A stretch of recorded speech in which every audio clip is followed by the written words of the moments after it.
واغفر ذنوبي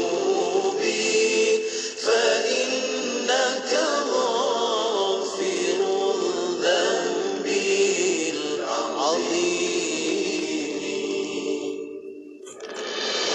Bicara bermanfaat berbagai segmen, rancangan dakwah setiap hari, lagu-lagu Islami sepanjang masa. Dengarkan di IJIM, Inspirasi Euforia Islami. Lebaran kali ini lebih bermakna bersama Inggeris Auto.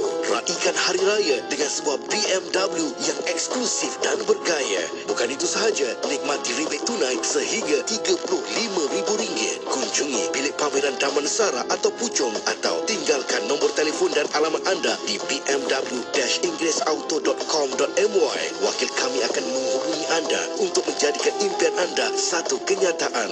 Untuk tempoh terhad sahaja, tertakluk terma dan syarat.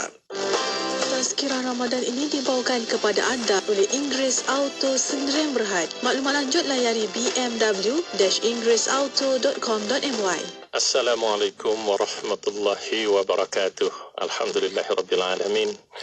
Wassalatu wassalamu ala asyrafil anbiya'i wal mursalin wa ala alihi wa sahbihi ajma'in. Radina billahi rabban wa bil islami dina wa bi Muhammadin sallallahu alaihi wasallam nabiyyan wa rasulah. Muslimin dan muslimat, para pendengar semua, ibadallah wa ima Allah, kita semua para hamba Allah. Ittaqullaha usikum wa nafsi bi taqwallahi wa ta'atihi faqad fazal muttaqun. Saya berpesan kepada diri saya sendiri dahulu, kepada semua muslimin dan muslimat yang saya sayangi lillahi ta'ala.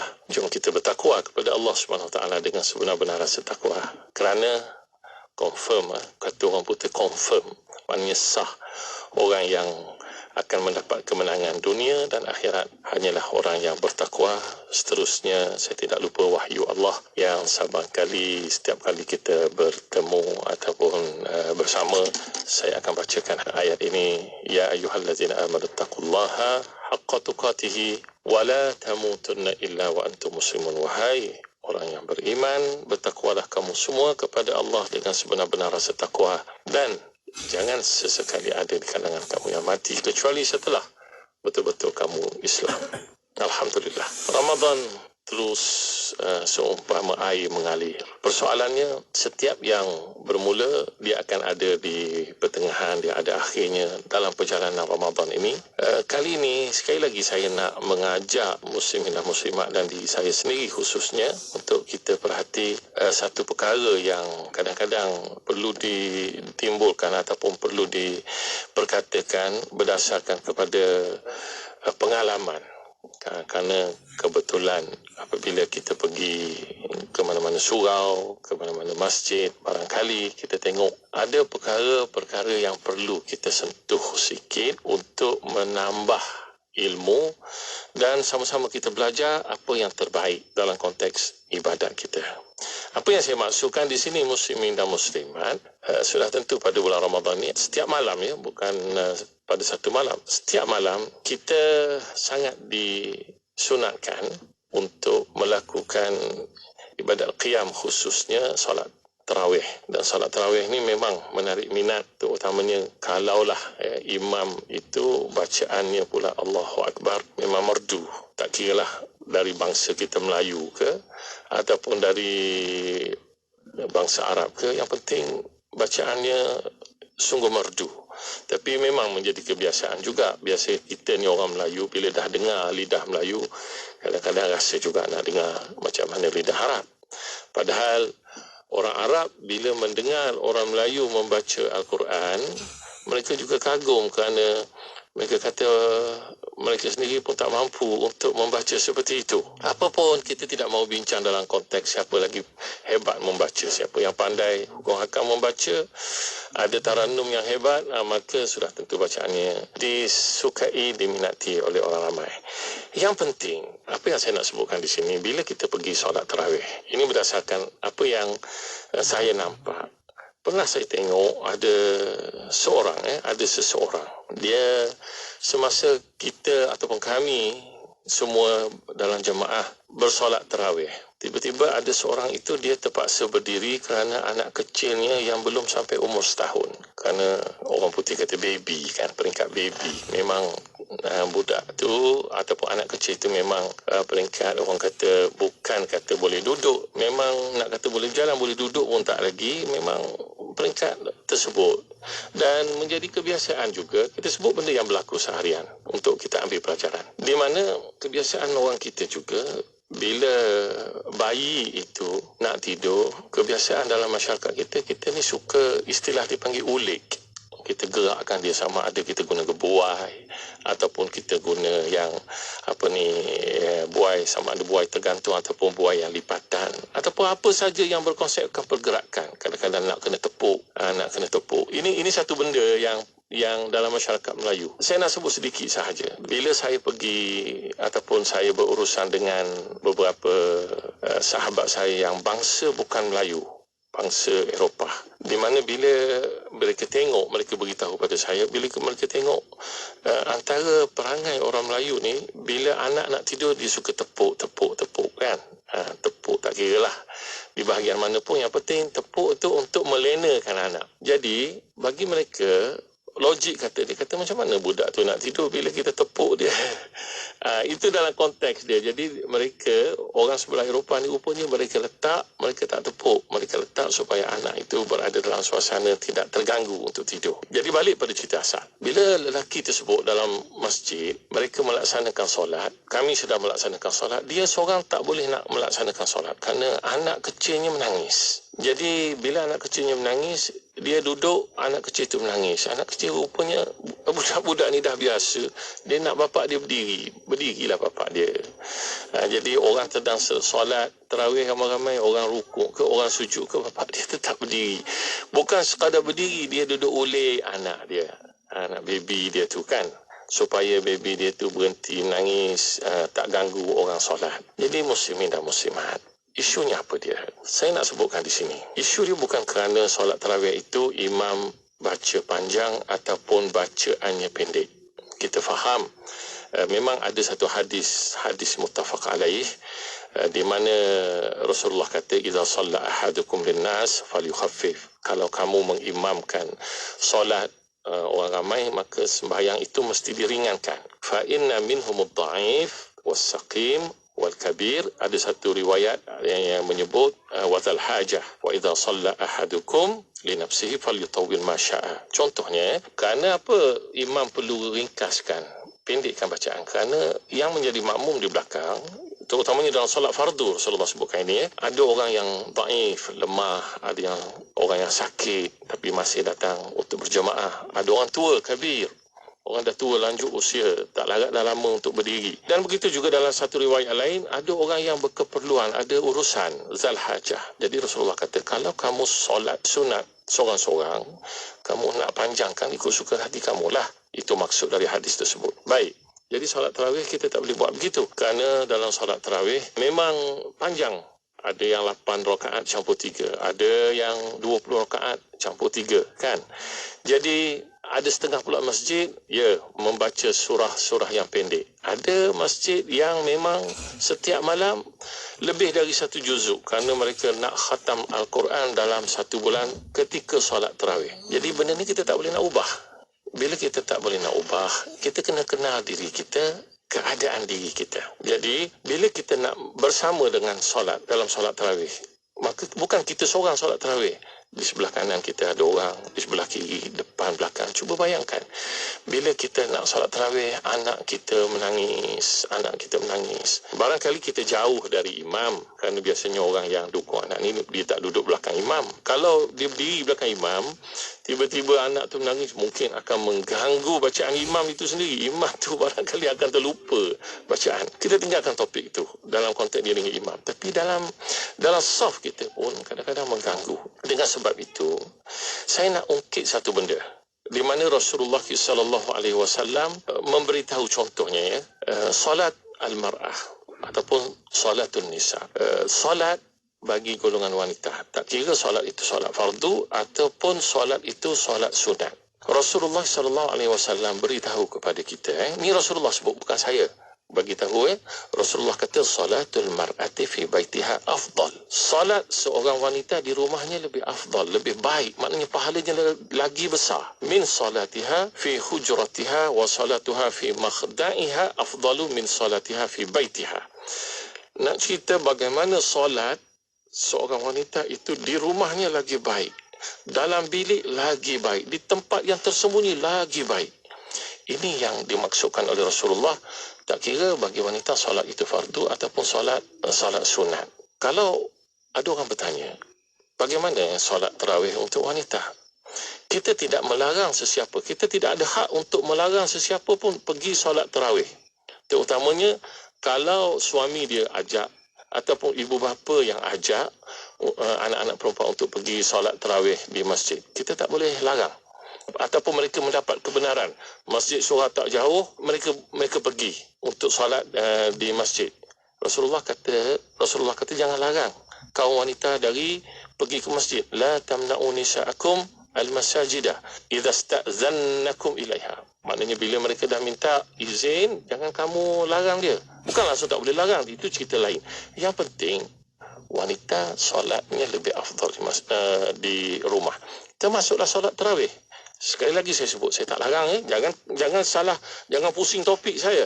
Saya kata saya tak larang wanita pergi solat tarawih di masjid.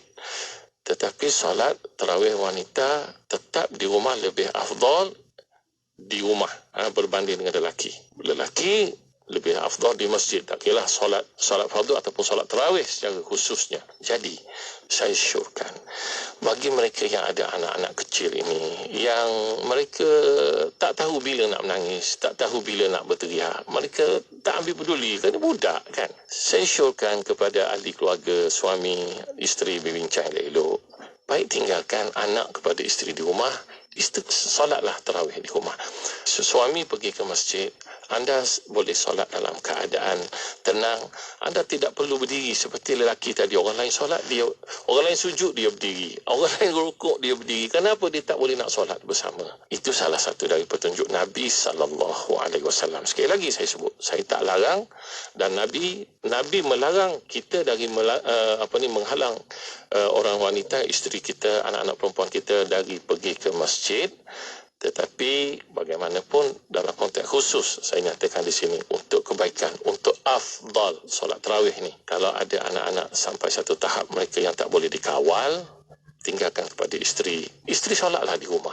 Kalau dia kata saya tak tahu nak baca ni, solat ni paling mudah baca qul ya ayyuhal kafirun, qul huwallahu ahad. Kalau baca itu pun 8 rakaat, 1-2 sampai 8 rakaat berterusan, tak ada masalah pun. Kalau anda rasa nak buka Al-Quran, baca di mushaf itu nak baca pun tak apa, tak ada masalah. Bagi yang hafizah lagilah.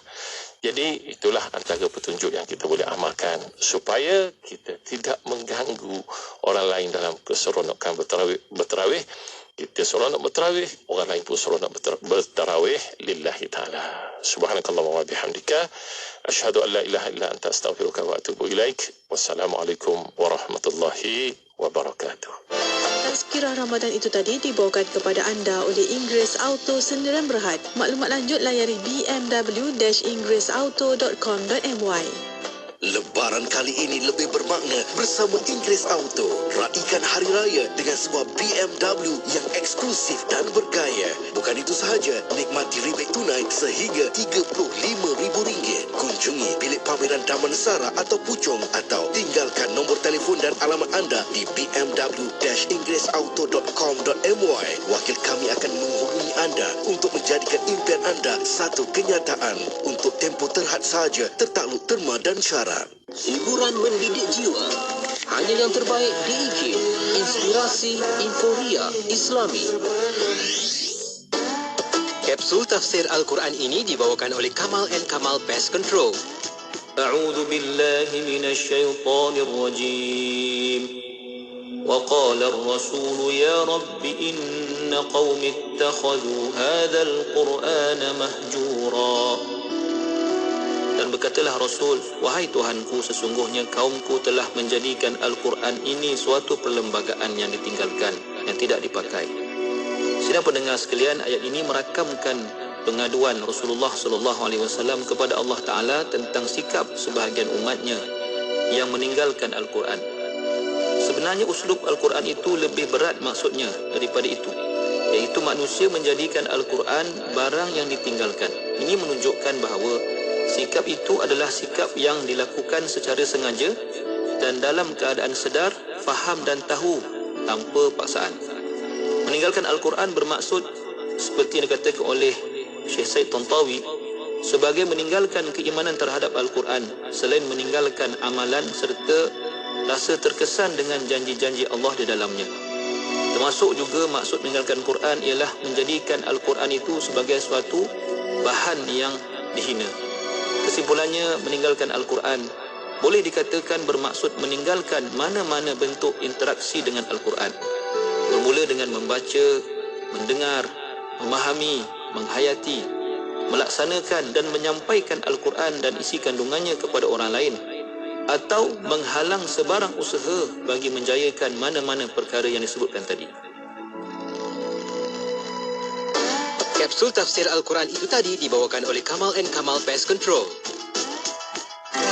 Kamal & Kamal Pest Control, peneraju perkhidmatan kawalan serangga anai-anai Bumi Putra Islam sejak 1985, memenuhi piawaian ISO 9001 dan berlesen oleh Jabatan Pertanian Malaysia.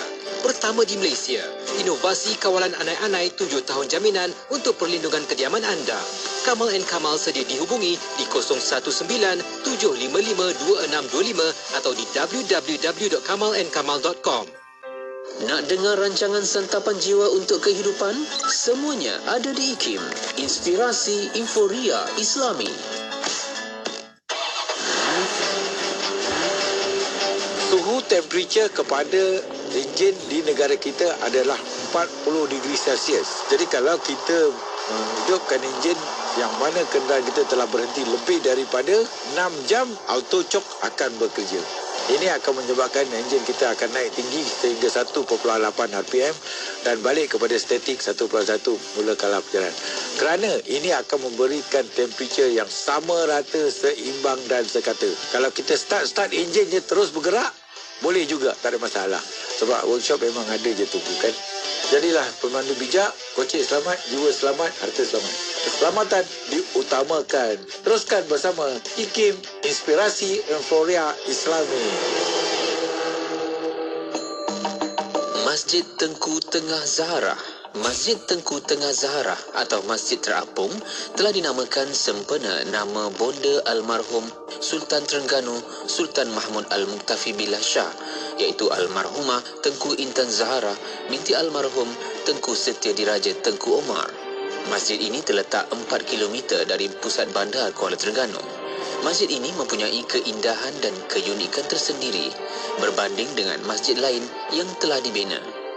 Masjid ini dibina di atas air di muara Sungai Ibai yang sekaligus menjadikan masjid terapung yang terulung di Malaysia. Masjid yang mula dibina pada September 1991 dan siap pertengahan tahun 1994 bernilai 6.99 juta yang dikendalikan oleh Jabatan Kerja Raya, direka bentuk oleh Datuk Raja Kamarul Bahrin Shah Raja Ahmad dari seni bahari dengan menampilkan ciri-ciri tamadun Islam dan gabungan seni bina tempatan. Keluasan 1,372 meter persegi dan menara setinggi 30 meter, sebuah kubah besar dan 5 wakaf serta dikelilingi air sedalam 1.5 meter ini mampu menampung jemaah sehingga 1,000 orang yang menempatkan dewan solat lelaki di bahagian bawah manakala wanita di bahagian atas. Masjid yang telah dirasmikan oleh almarhum Sultan Mahmud ini menyediakan kemudahan lain seperti bilik diraja, perpustakaan kecil, bilik dan pejabat imam, stor, tempat wuduk dan kawasan letak kereta yang boleh menampung lebih 400 kenderaan. Dengan gabungan hiasan taman, warna langit yang membiru, kilauan cahaya matahari dari permukaan air yang mengelilingi masjid itu serta tiupan angin dari Laut Cina Selatan, pastinya ia menjadi masjid yang paling nyaman dan mendamaikan, memberi erti betapa keagungan syiar Islam terangkum dalam suatu bentuk tamadun yang terus berkembang. Kalau pada bulan Ramadan, salah satu dari bulan yang Allah kurniakan kepada kita. Kerana kita faham ibadat puasa ini Allah Subhanahu Wa Taala telah kurniakan juga kepada umat sebelum kita umat Islam.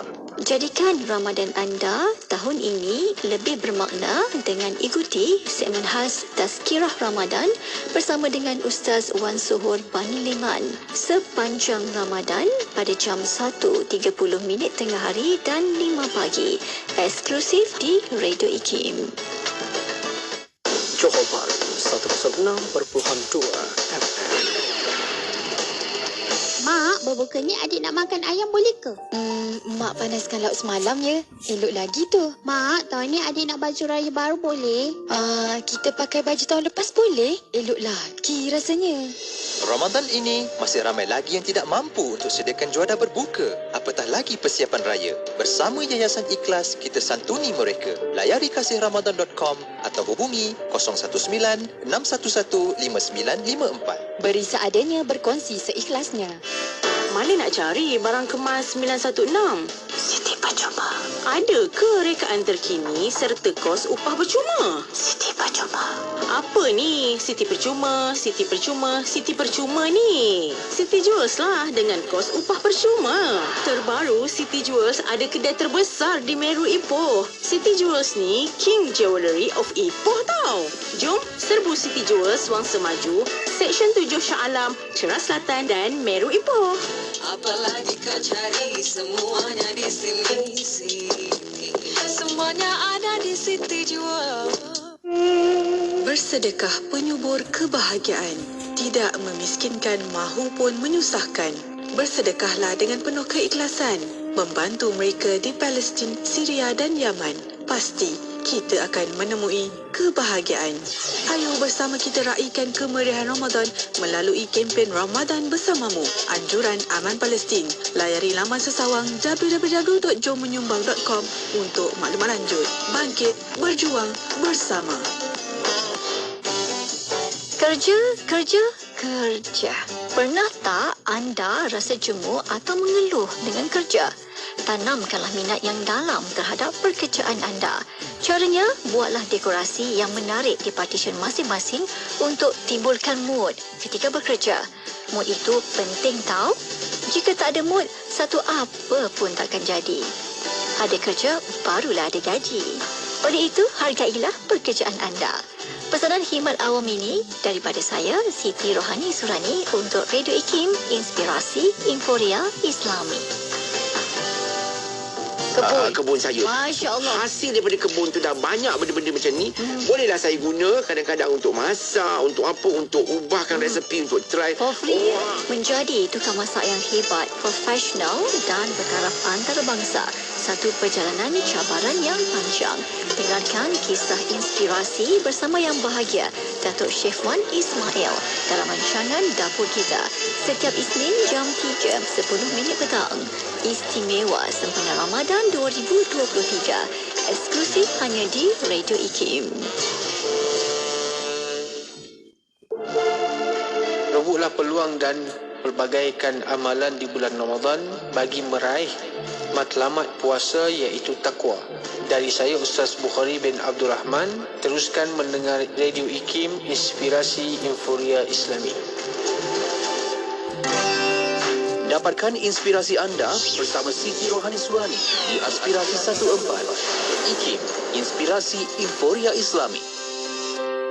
Jangan lupa untuk dengar dan tonton rancangan Dapur Kita setiap hari Isnin 3 hingga 4 petang. Untuk Ramadan ini special, saya terbitkan 4 episod bersama dengan tetamu istimewa untuk rancangan Dapur Kita iaitu Datuk Chef Wan Ismail. Bukan senang nak dapat tu.